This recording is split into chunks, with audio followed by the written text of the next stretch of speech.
জ্বালানি তেলের কোনো সংকট নেই। সরকার ও সংশ্লিষ্ট মন্ত্রণালয় বারবার এর দাবি করলেও বাস্তব চিত্র ভিন্ন কথা বলছে। ডিপোতে তেল উপচে পড়ছে, আমদানি জাহাজ সাগরে অপেক্ষায়। আবার কোথাও কোথাও সরবরাহ ঘাটতির কারণে পেট্রোল পাম্পে দেখা দিচ্ছে দীর্ঘ সারি।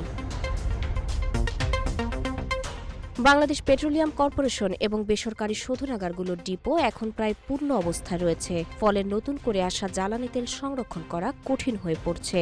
চট্টগ্রাম বন্দরে তেলবাহী জাহাজ পৌঁছালেও সব পণ্য দ্রুত খালাস করা যাচ্ছে না। কিছু লাইটার জাহাজ সাগরেই অপেক্ষায় রয়েছে, কারণ ডিপোতে খালি জায়গা নেই। চট্টগ্রাম বন্দর ও বিপিসি সূত্রে জানা যায়, সম্প্রতি একাধিক জাহাজে বিপুল পরিমাণ জ্বালানি এলেও সংরক্ষণ সক্ষমতার সীমাবদ্ধতার কারণে খালাস প্রক্রিয়া ধীর গতিতে চলছে। এর ফলে সরবরাহ চেইনে তৈরি হচ্ছে চাপ।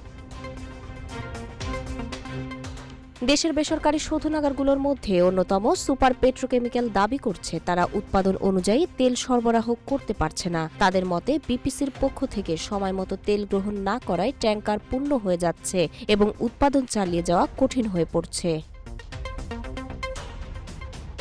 প্রতিষ্ঠানটির প্রধান নির্বাহী জানান, নির্ধারিত সরবরাহ না নেওয়ায় তাদের উৎপাদন চেইন বাধাগ্রস্ত হচ্ছে। ফলে তারা বারবার বিপিসিকে বাড়তি তেল নেওয়ার অনুরোধ জানালেও সাড়া মিলছে না।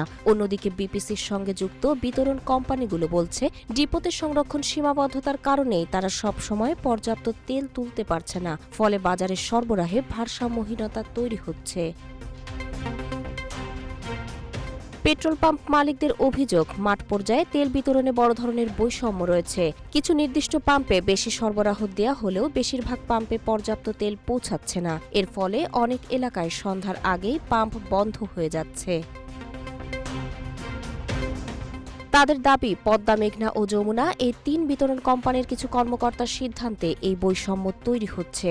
সমানভাবে সরবরাহ নিশ্চিত না হওয়ায় সাধারণ গ্রাহকরা সবচেয়ে বেশি ক্ষতিগ্রস্ত হচ্ছেন। একাধিক পাম্প মালিকের ভাষ্য, একই জেলায় দুই ধরনের আচরণ দেখা যায়। কোথাও তেল উপচে পড়ে, আবার কোথাও পাম্প বন্ধ রাখতে হয়। এই বৈষম্যই মূল সংকট তৈরি করছে।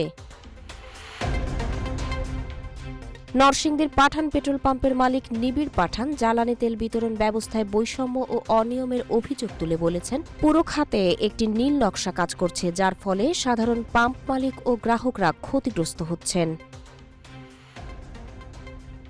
তাহের আক্তার, রূপালী বাংলাদেশ।